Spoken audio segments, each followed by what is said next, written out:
I'm a physician, and early in my life, I was always thinking about how mind-body issues interacted with health and well-being. And even back at college, at Wesleyan University in Connecticut, I wrote a senior paper on the presence of God. And I was wondering, could we prove whether God existed or not?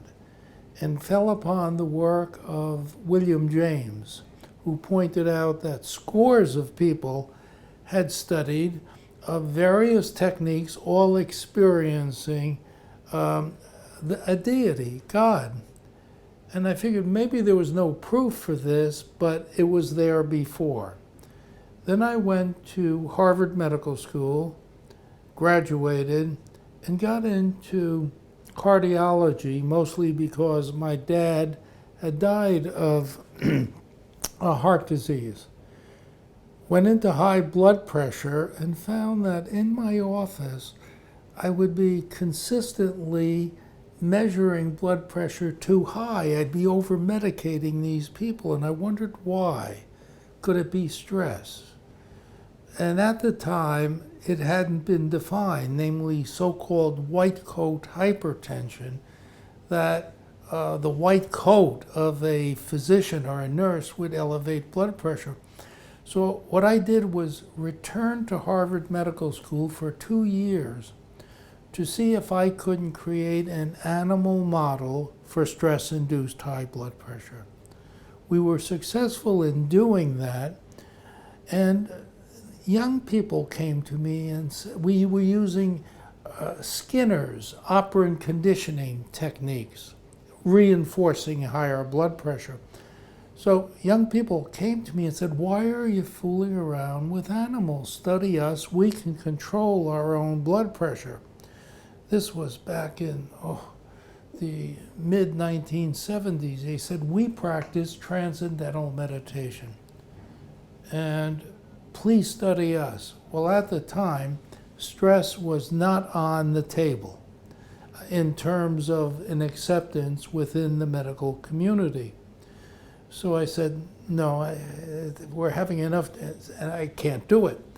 They kept coming back, and these were days before human studies committees, which required checking out all the dangers and benefits for patients. So I decided, why not give it a try?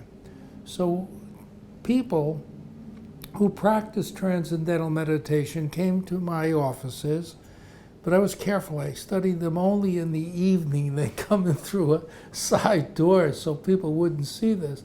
And we found dramatic changes.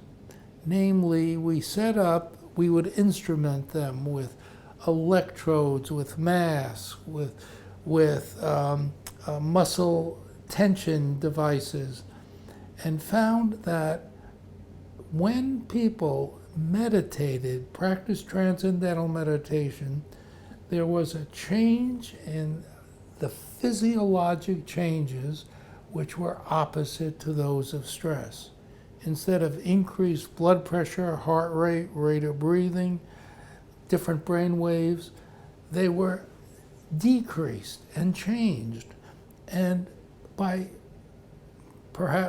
happenstance, this was done in the same room at Harvard Medical School where 25 years before the fight or flight response was first described by Walter B. Cannon. And it was looking like the opposite of the fight or flight response.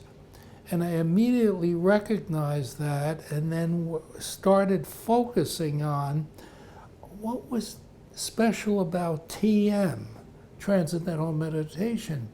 And it turns out that there were basically 4 steps, of which 2 were essential. One was the repetition of a word, a sound, a prayer, a phrase, or a movement. The second is, when other thoughts came to mind, you passively disregarded them and come back to the repetition.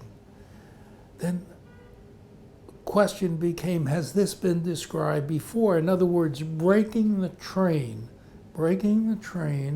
of everyday thought. Has this ever been described before? And these were days well before computers were in wide use. So I spent a lot of time in the library, a couple of years, studying these two basic steps. And lo and behold, they appeared in virtually every culture of humankind, starting in India with yoga, meditation, with repetitive prayer, with all sorts of breathing techniques which broke the train of everyday thought. Now this was this, so it goes back more than 4,000 years. Then Buddhist, it was adopted by Buddhist practices. In India and in China, it was within Christianity with repetitive prayer. For example, the rosary, the repetition of that over and over again. In Greek Orthodox churches, the repetition of Christe eleison repeatedly, and also other forms. Then we decided, can this be evoked, these physiologic changes we had noted in transcendental meditation, could it be evoked by other techniques? So I took a basic technique from sushi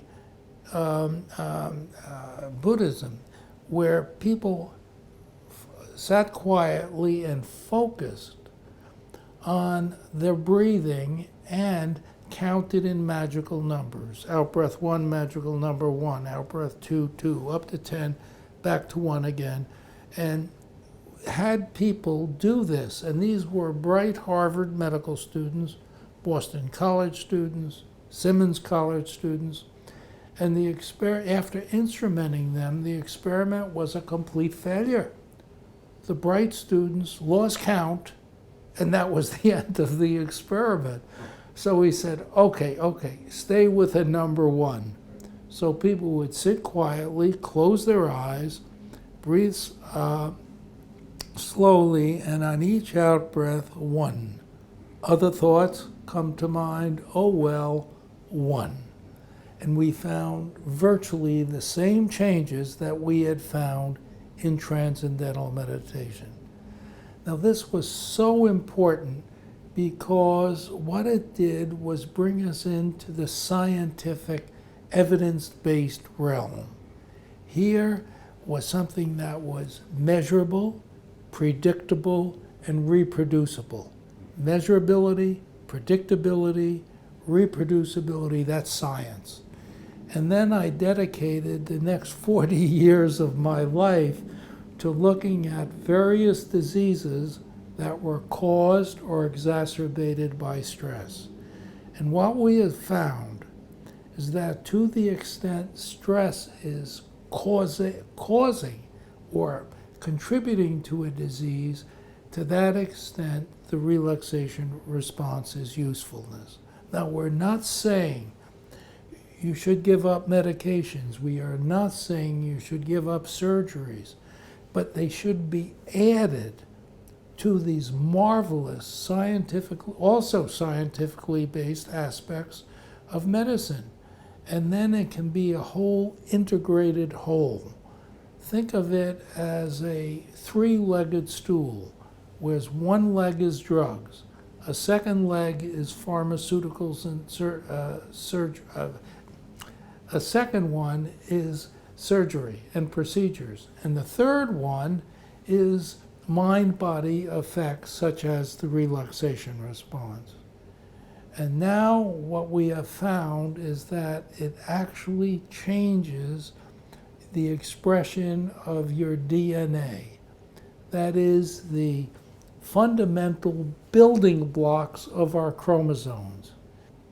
Techniques that evoke the relaxation response require 2 steps, a repetition and the disregard of other thoughts when they come to mind. That combination breaks the train of everyday thinking. there have been for thousands of years techniques that are seemingly different, but they all contain the components that break everyday thought. So it's not only yoga, but forms of meditation, forms of prayer. Some might repeat Om. Others might repeat Ave Maria. For example, people who were Spanish, Portuguese, and Italian could pray in Catholicism using Ave Maria as a base. In Judaism, it could be davening with. So don't look for a uniqueness or a specialness about a given technique.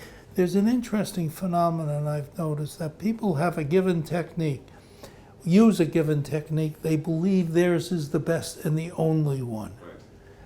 But we found, hey, there's a commonality to all of this, and it's scientifically based.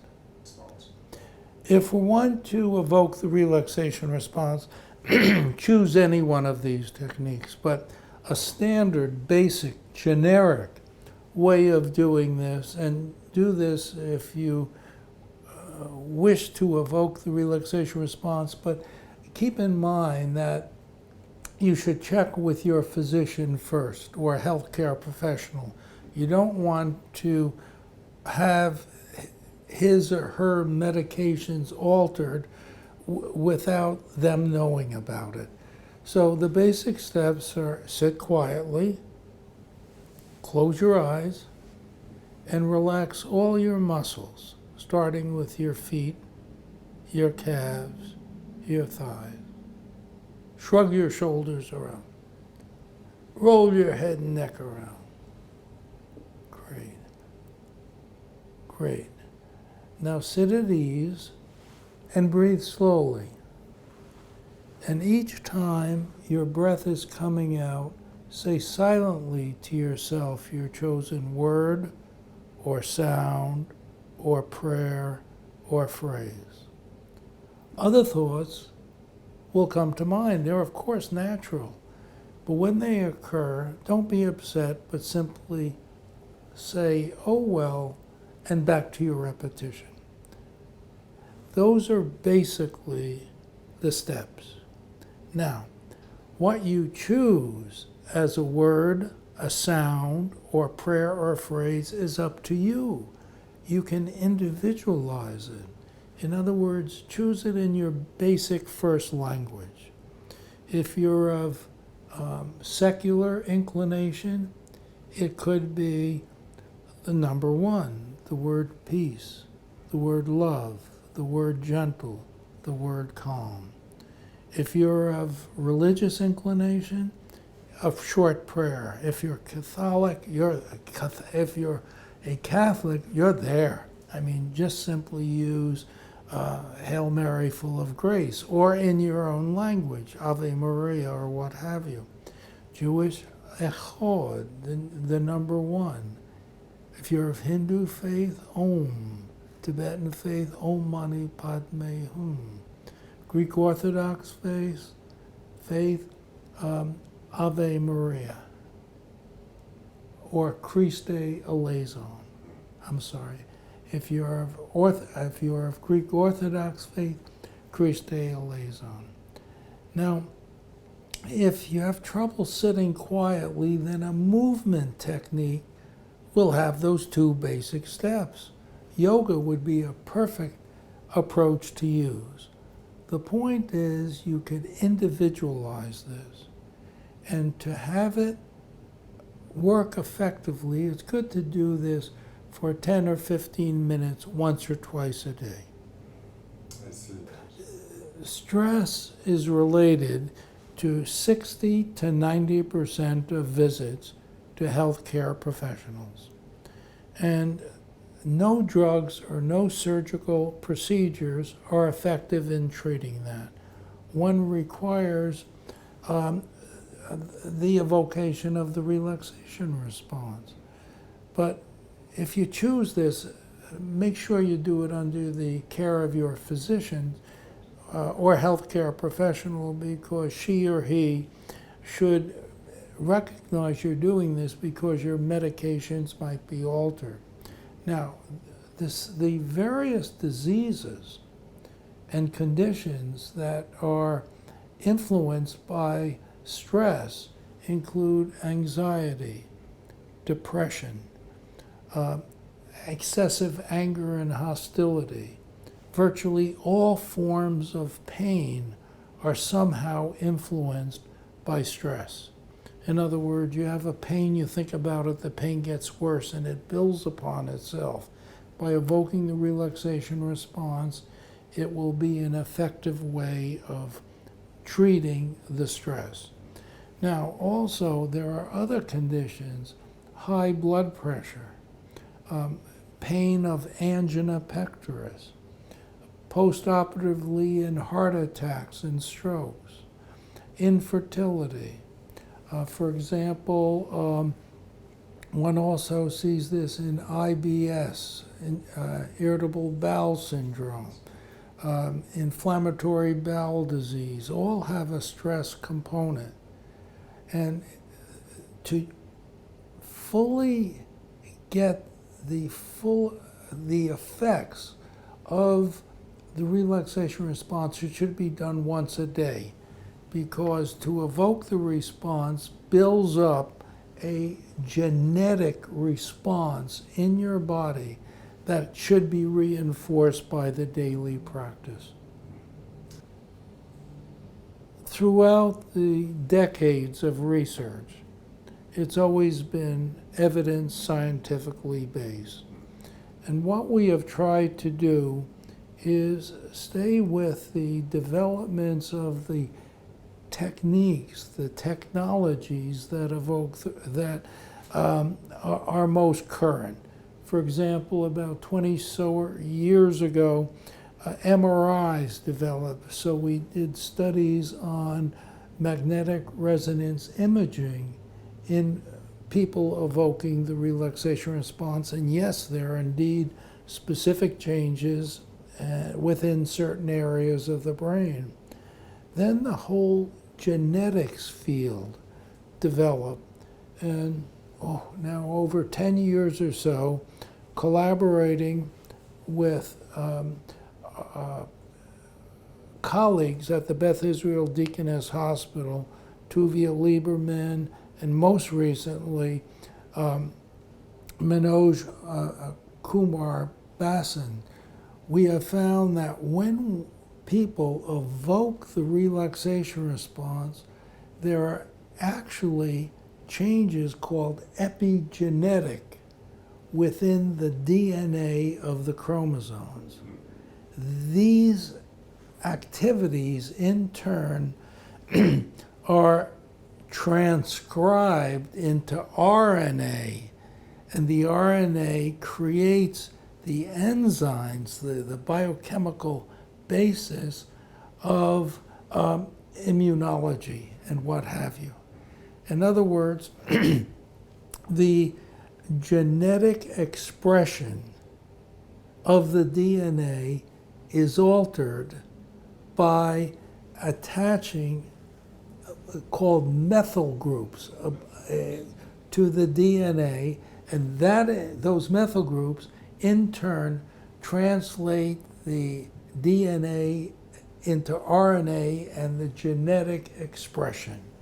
So you're actually changing your gene's activity when you evoke the relaxation response, and that to continue should be done or to be sustaining itself, it should be done on a daily basis. But there is another element to that as well, namely what gene's activity is eliciting the relaxation response achieving. And the genes that are being changed they're being changed in an opposite direction to how they're being changed by stress. So this is a direct influence on the genetic level, at the chromosome level, in the DNA to alter the effects of stress. And what are they? They are overall changes in the inflammatory responses of the body. In other words, many stress-related diseases express themselves as an inflammation at certain areas throughout the body. So that's one. Another is of overall metabolism. And that is right down to the energy-producing cells of the body. And it also changes glucose metabolism. And so it hasn't been studied yet. The relaxation response might have an effect on insulin and diabetes.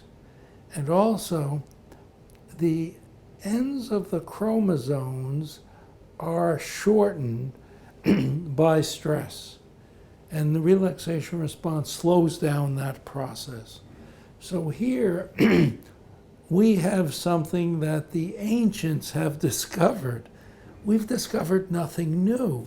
What we are simply doing is showing what has been there and recognized for thousands of years. And what makes this so neat is that they were right. But don't look for one technique being better than another, because there's a commonality. If you can get rid of your everyday, for example, stressful thoughts, you'll evoke the relaxation response.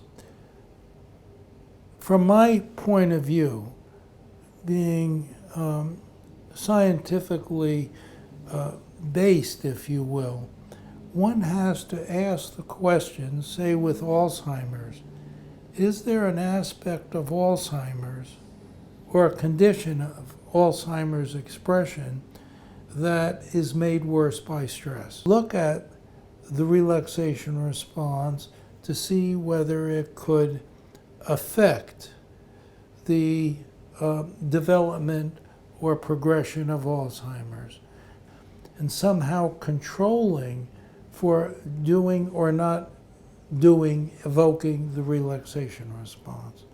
But if there is a scientific base that fits with what we already know about the genetic expression of the relaxation response at the epigenetic changes within the DNA being transcribed into RNA, does the intervention break the train of everyday thinking? If it does, then it, I believe, are altering their condition, the sundowning effect. I would look towards a technique that the patient, with which the patient is comfortable, provided you do something where the patient's able to turn off the effects of, for example, worrying about your finances or worrying about your family or the sundowning effects themselves. If you choose to evoke the relaxation response, generally we teach do it first thing in the day. Get up, go to the bathroom, shower if that's your effect, but before breakfast, sit or what have you for 10 to 20 minutes. And it should be done regularly to get the epigenetic changes of the relaxation response. When I was first studying the mind-body effects, such as TM, I wasn't practicing it because I was fearful that my scientific credibility would be undermined by being biased. So I didn't. But then as I've gotten older and we evoked other ways to, we discovered other ways to evoke the relaxation response, I said enough. So I've been doing it regularly since. And when I've been recently ill, oh yes, I've continued doing it regularly. To evoke the relaxation response in children are more often visual.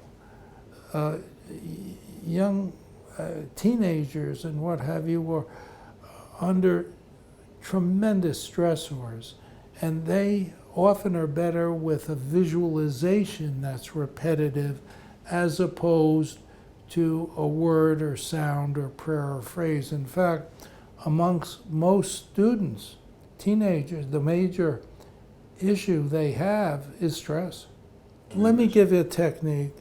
They're having problem with belly aches or headaches, and you want to evoke the relaxation response. Well, listen, sit quietly and think of a golden orange. Think of that golden orange, how it's flickering and it's giving off light. And have that golden orange, think that it's entering your belly that aches. Isn't it nice? And you can continue in that fashion instead of repeating a word or sound or prayer or phrase. His essence is, again, to break the train of everyday thinking. In the same process, to think that getting older, in older people, it isn't when you get older that all your problems go away. Other problems ensue. Problems with your own health, with your partner's health, and your children or grandchildren. These can be very stressful. So you break the train of everyday thought and allow the body's innate, inborn mechanisms to take hold. Of course they're useful in older people. And the effects of stress in cancer have not been well defined. But just having a cancer is stressful in its own right. So under those circumstances, why not treat that stress and hope that it will have an effect on its ultimate expression. The repetition can be either secular or religious. Secular could be on the out-breath, the number one, the word peace, the word love, the word gentle, the word calm. If you're of religious nature and you wish it to be a prayer, if you're a Catholic, you're there with a repetition of Hail Mary, Ave Maria in Spanish, Portuguese, or Italian, or what have you, or Lord is my shepherd, Jewish Echad. If you are a Hindu, Om, Tibetan, Om Mani Padme Hum. If you're of Greek Orthodox faith, you could use Christe eleison. If you're a fundamentalist belief, if you're evangelical, Lord is Jesus, or Jesus is Lord. Anyone will work.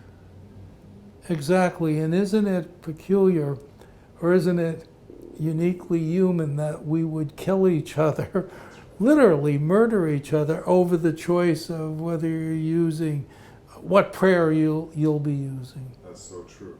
That's a word of wisdom. Thank you for your time, Dr. Benson. Thank you.